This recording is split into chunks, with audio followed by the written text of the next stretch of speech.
Bonjour à tous. Nous avions vu dans le direct vendredi dernier, le 16 août, que la destitution était une idée qui montait. Je vous avais dit les signaux, Alain Minc, tout ça. Et bam, ce week-end, pour la première fois, un groupe parlementaire va la lancer. Et ça fait même réagir le gouvernement et l'Élysée. Un instant où j'enregistre cette vidéo, je vais vous en parler. Alors évidemment, certains partis politiques disent qu'ils ne veulent pas, d'autres se taisent, parce qu'ils sentent que c'est très populaire dans l'opinion, mais le débat, il est là. Et il est pleinement sur la table. Et nous, patriotes, on va pas s'en plaindre. Ça fait des mois et des années qu'y compris dans la rue, on se bat pour cette destitution et que nous sommes les seuls d'ailleurs à avoir organisé des manifestations vastes et populaires pour la crier dans les rues et l'exiger. Oui, Macron manque gravement à ses devoirs constitutionnels, et particulièrement en ce moment avec le coup d'État qu'il réalise. Et vous allez voir d'ailleurs qu'on a appris ce week-end qu'il préparait un nouveau coup de force sur le Premier ministre et le gouvernement, avec toujours derrière l'obéissance à l'Union européenne en ligne de mire. On se fiche d'où vient la demande de destitution. Moi, je vous le dis clairement. En tout cas, si on est attaché un minimum à notre avenir, à l'avenir de nos enfants, à l'avenir de la France, on se fiche complètement de tout ça. On le fait. Comme on se fiche d'où vient une motion de censure, on le fait. Donc, nous allons regarder ce qui se passe, tout ce débat qui bouillonne là autour de la destitution de Macron dans cette vidéo où on en est vraiment. Et puis ce coup de force dont je vous ai parlé. Merci de partager cette vidéo, pour ça de vous abonner à cette chaîne YouTube si vous voulez bien, par un petit clic gratuit en dessous, vous appuyez juste sur s'abonner et hop, vous êtes abonné à la chaîne ou réabonné si YouTube vous a un jour désabonné. Ça arrive énormément. Dans ce cas-là, merci. Merci de vous abonner, comme ça les vidéos circulent mieux, sont mieux recommandées et on touche de nouvelles personnes. Et c'est comme ça que la résistance s'élargit. Bravo à vous pour ce petit abonnement en tout début de semaine. Nous avons rendez-vous aux Assises de la Souveraineté le 14 septembre à Arras. C'est ouvert à tout le monde, adhérents comme non-adhérents. Inscrivez-vous par un lien sous la vidéo en description. Ne tardez pas, quand je vous le dis, c'est que c'est la vérité, c'est que c'est le plus grand événement souverainiste qui a jamais été organisé. Il y a un monde fou qui s'inscrit. Un moment, on va devoir clôturer. Je ne sais pas encore quand, mais ce sera pas mal de temps avant le jour J, parce qu'on va être pris par la place, tout simplement, on ne peut pas pousser les murs. Donc inscrivez-vous dès maintenant si vous voulez venir. Ça va être un très très grand moment avec le rassemblement, le bloc souverainiste, les cahiers de projets qui vont être ouverts et un programme extraordinaire. Allez voir sous ce lien et inscrivez-vous vite. Voilà, je vous attends, patriotes, j'ai besoin de vous. En ce début de semaine, c'est peut-être la bonne chose à faire de votre côté, d'adhérer, de réadhérer au mouvement, de faire un don au mouvement pour l'aider à financer ses assises et tout le reste et toutes ses actions. Parce qu'on ne se laissera pas faire, parce que nous sommes anti-oligarchie, parce qu'on n'a pas un centime d'aide publique ni d'aide des banques, parce que on est dans le rassemblement, parce qu'on veut se battre pour la liberté, la souveraineté, la justice, la vérité, la paix, des belles valeurs pour nous et nos enfants. Ça suppose d'être ensemble. Je ne peux rien faire sans vous, vous ne pouvez rien faire seul. La solution, c'est donc qu'on soit tous ensemble. Je vous demande de venir. Vous pouvez réadhérer par le premier lien sous la vidéo en description dès maintenant, faire un don au mouvement par le deuxième lien sous la vidéo en description dès maintenant. Les liens sont également dès maintenant sur notre site, les-patriotes.fr. Et tout ça, c'est défiscalisé de vos impôts 2 tiers. Profitez-en. Allez, j'y reviens tout à l'heure, mais d'ores et déjà, bienvenue et bravo. On y va. Destitution. Destitution compliquée, destitution qui gêne, qui embarrasse, mais qui progresse dans le débat public. Allez voir, c'est amusant d'ailleurs le calendrier, allez voir notre direct de ce vendredi 16 août encore une fois, parce que on avait détecté des signaux de progression de cette idée. Sûrement aussi parce qu'on l'a fait vivre. Vous savez, toute action paye. Voilà, ceux qui disent que ça sert à rien de bouger, de manifester, vous avez tort. Ça sert toujours. On plante des graines. Peut-être que ça ne germe pas le lendemain, mais peut-être un an plus tard. Mais ça germe. Et là, ça germe. Alors, que se passe-t-il? Dépêche AFP, dès le 17 août au soir, qui est un peu tombé par surprise, et s'est repris beaucoup dans les médias depuis le 18 août, tous les médias confondus, presse, télé, radio. C'est une première. Il se trouve que LFI, donc la France Insoumise, dans une tribune signée dans la tribune du dimanche 18 août, demande et annonce le lancement d'une procédure de destitution conformément à l'article 68 de la Constitution de Macron, présentant ça, je cite, comme un avertissement solennel face au coup de force institutionnel contre la démocratie. Il parle du coup d'État actuel. Avec cette phrase, je vais vous la lire dans la tribune. Emmanuel Macron doit savoir que seront utilisés tous les moyens constitutionnels de le démettre, plutôt que de nous soumettre à son mauvais coup contre la règle de base de la démocratie. En France, le seul maître est le vote populaire. Avec une référence explicite aux motifs nécessaires, effectivement, pour activer l'article 68 de la Constitution qui prévoit la destitution du président de la République. Donc la dépêche AFP en parle. Donc les signataires invoquent donc l'article 68 de la Constitution, écrit l'AFP, qui permet au Parlement de destituer le président pour manquement à ses devoirs manifestement incompatibles avec l'exercice de son mandat. Il est évident que le refus de prendre acte d'une élection législative et la décision de passer outre constitue un manquement condamnable aux exigences élémentaires du mandat présidentiel, plaident les signataires de la tribune. La méthode, je la cite, je cite donc les signataires, si ce moyen d'action contre le coup de force de Macron devait être utilisé, il faudrait évidemment l'expliquer avec soin devant notre peuple et organiser méthodiquement son utilisation. Alors, l'intérêt, c'est que ce qui est prévu juridiquement par la procédure de destitution, c'est que ça doit d'abord être adopté par le bureau de l'Assemblée nationale.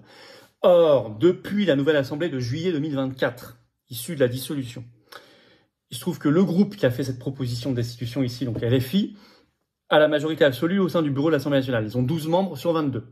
Donc, ils ont la majorité absolue. Donc ça serait positif parce que c'est une étape probablement la plus difficile au départ qui serait franchie. Le bureau doit recevoir la demande, donc ce serait fait pour la transmettre, ce serait donc fait à la commission des lois de l'Assemblée nationale. Et là, les macronistes sont de nouveau minoritaires, donc cette étape serait franchie également. Et ensuite, pour le vote, puisqu'il faut les 2/3 de chaque chambre, à l'Assemblée nationale, les macronistes aujourd'hui représentent moins d'un tiers des députés. Donc, là aussi, ils n'ont pas la minorité de blocage. Ils ne l'ont plus. Idem au Sénat, ils ne l'ont pas. Ils représentent encore moins qu'à l'Assemblée nationale. Les signataires de la tribune parlent d'un signal de résistance démocratique de première grandeur. Alors, je pense, et nous l'avions analysé, nous, depuis, parce que nous, on en parle depuis bien avant, et les filles ou quoi que ce soit, et on avait incité par des pétitions, par des actions devant l'Assemblée, de nombreuses fois, à ce qu'un groupe parlementaire enfin lance cette procédure. Donc, on va pas se plaindre. Hein. Ce serait très incohérent de s'en plaindre. Il faut regarder maintenant comment ça va réagir en face. Mais il y a un acquis déjà énorme. C'est que le débat, il est sur la table.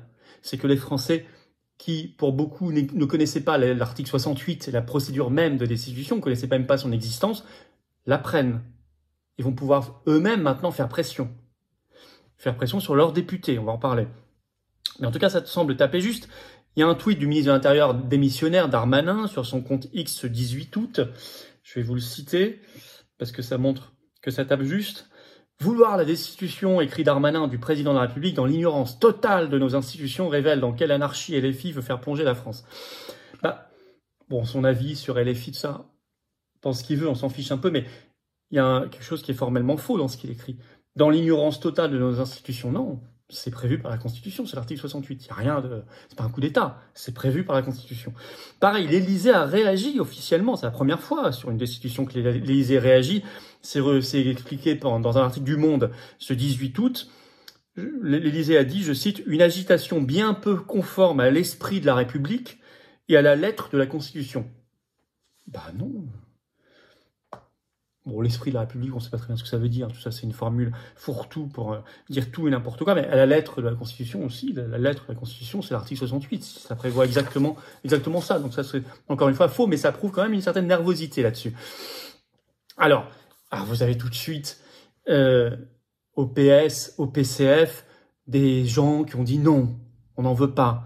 Le Monde, évidemment, s'est jeté dessus, toute la presse, pour montrer que ça peut pas passer. 18 août, regardez ce qu'écrit, donc ce que disent le PS et le PCF. Le président du groupe PS au Sénat, je cite, Patrick Kanner, voilà dans la destitution, la proposition de destitution, une provocation incongrue, une action isolée, incorrecte par rapport à la démarche d'être reçue collectivement, en déclenchant un scud et qui n'a pas de poudre, il fragilise le NFP et Lucie Castex. On s'en fout un peu de ça.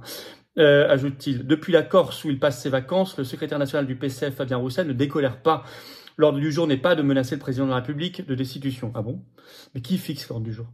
La priorité, ce n'est pas de provoquer une crise institutionnelle. Pourquoi? Enfin, qui a provoqué une crise institutionnelle? Fabien Roussel, c'est bien Macron en faisant cette dissolution et en ne respectant rien.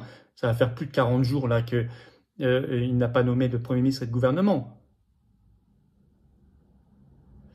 Donc les réactions sont quand même... Mais moi, j'y vois surtout les gens embarrassés parce qu'ils voulaient surtout pas que ce sujet-là soit dans le débat. Entendons-nous bien, je ne tresse pas des lauréats à LFI. Nous, ça fait bien avant LFI qu'on demande tout ça. Ils s'y prennent bien tard. Ils avaient eu d'autres occasions avant. Mais enfin, quand même, une fois que c'est sur la table, qu'il y a un groupe parlementaire de 75 députés qui lance ça, qui a déjà à lui seul la possibilité de le lancer, puisqu'il faut 10% des députés seulement. 10%, c'est 58. Donc, rien qu'eux-mêmes, ils peuvent déjà lancer. Il faut pousser. Là, il y a des réactions embarrassées. Alors après, vous avez aussi le mutisme. Le RN n'a pas dit un mot. Ça se présente comme première opposition.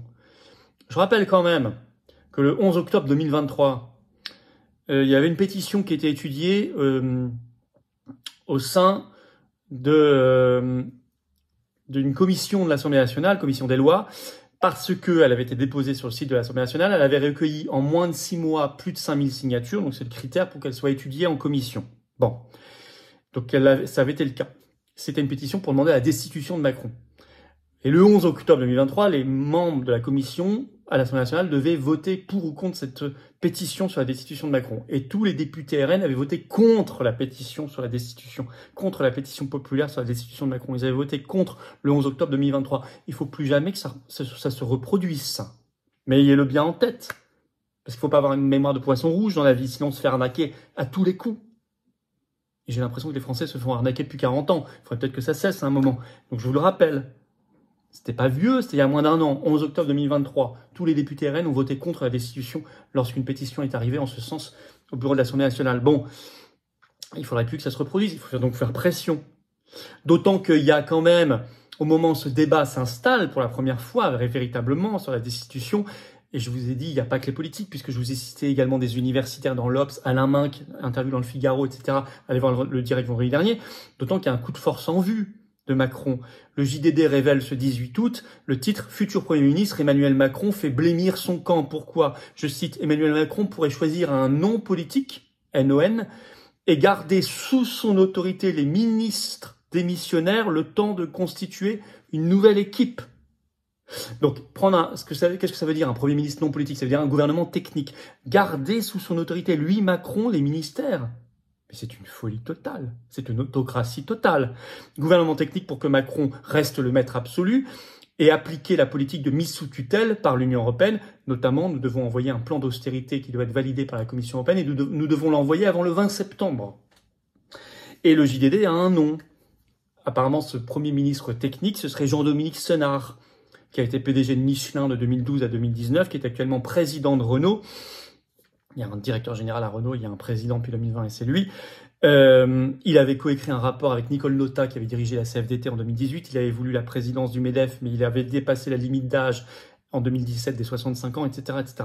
Donc, on est sur quelque chose d'oligarchique. Alors on nous dit c'est un patron social qui négocie, bon, tout ce que vous voulez, mais c'est un homme de Macron qui fera la politique de mise sous tutelle par l'Union européenne et Macron garde l'autorité lui-même directement sur des ministères. Incroyable.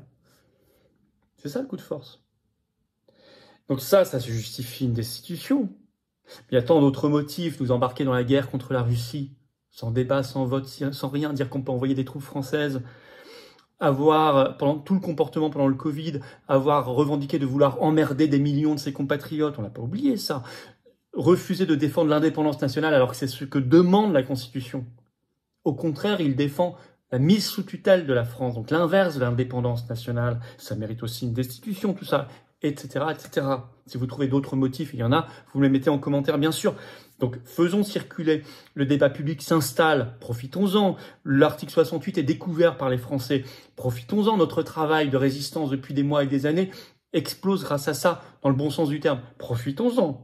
Faisons pression chacun sur nos députés. Il faut écrire maintenant à vos députés, même s'ils sont en vacances. Il faut écrire à votre député, qu'ils soient PS, PCF, Verts, RN, LR, tout ce que vous voulez.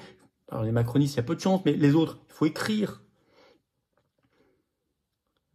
On a fait beaucoup de manifestations sur la destitution. J'ai ressorti des vidéos, on crie destitution, une seule solution, c'est la destitution, etc. Il faut se battre.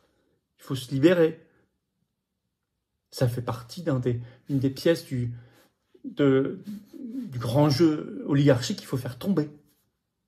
Et pas des moindres. Merci de partager la vidéo. Pour cela, de vous abonner à cette chaîne YouTube par un petit clic sur s'abonner. C'est un clic gratuit pour vous. Abonnez-vous à la chaîne. Les vidéos circuleront mieux, seront mieux partagées. Bravo et merci à vous pour ce petit clic en début de semaine. 14 septembre, les assises de la souveraineté à Arras. Il y a le lien d'inscription sous la vidéo en description. Ne tardez plus vraiment. Petit conseil pour ceux qui veulent venir, inscrivez-vous. Il y a également un lien vers un groupe de covoiturage Facebook, vous irez voir, pour vous organiser entre vous. Mais inscrivez-vous, c'est ouvert à tous, adhérents comme non-adhérents. Et justement, je vous attends, patriotes. Vous voulez devenir adhérent, avoir cette carte orange d'adhérent, vous battre pour des libertés, rejoindre le plus grand mouvement souverainiste et de libération nationale de France? Alors rejoignez-nous maintenant. En ce début de semaine, je pense que c'est un bel engagement. Ou réadhérez si votre adhésion n'est plus à jour, à vous de vérifier. C'est là plus d'un an, c'est pas automatique, c'est à vous de le refaire. Et vous êtes les bienvenus. Faire un don au mouvement également, parce qu'on n'a pas un centime d'aide par l'État, ni d'aide par les banques, on n'a rien de rien de rien. Alors on fait 100% de ce qu'on fait, c'est financé par adhérents et adhérents donateurs. Point barre. Vous pouvez également faire un don. Tout ça, c'est défiscalisé aux 2/3 de vos impôts, l'adhésion, la réadhésion, le don. Ça fait baisser massivement vos impôts plutôt que de donner ça au fisc. Ça va se retrouver dans les poches de Zelensky, d'Ursula von der Leyen, de Pfizer, de McKinsey, de Brigitte ou je ne sais quoi. Non. La cause, la libération, se battre. Nous, on fait. Si on ne fait pas, c'est pas fait. Ah, si on ne fait pas les assises de la souveraineté, il n'y en a pas. Vous le savez, hein, et on invite tout le monde. Hein. Si on ne fait pas les manifs pour la destitution, il n'y en a pas. Ben non. C'est la preuve, hein. Mais on fera. Et on invitera toujours tout le monde dans le rassemblement. J'ai besoin de vous pour ça. Je vous le dis clairement. Les yeux dans les yeux, mais je vous le dis vraiment. Je ne peux pas faire sans vous. Alors ceux qui hésitent, n'hésitez plus, j'ai besoin de vous maintenant, pas demain, maintenant. Vous pouvez adhérer par le premier lien sous la vidéo en description. Ce lien est également en commentaire épinglé, une petite fiche sur l'écran maintenant, et dans quelques secondes, un lien sur l'écran. Faites votre choix. Faire un don au mouvement, c'est le deuxième lien sous la vidéo en description. Tous les liens sont en même temps sur notre site, les-patriotes.fr. Défiscalisé aux 2/3. Grand bravo, bienvenue très sincère. Bravo aux donateurs, aux réadhérents, bienvenue aux nouveaux adhérents patriotes. Belle valeur. Vive la France.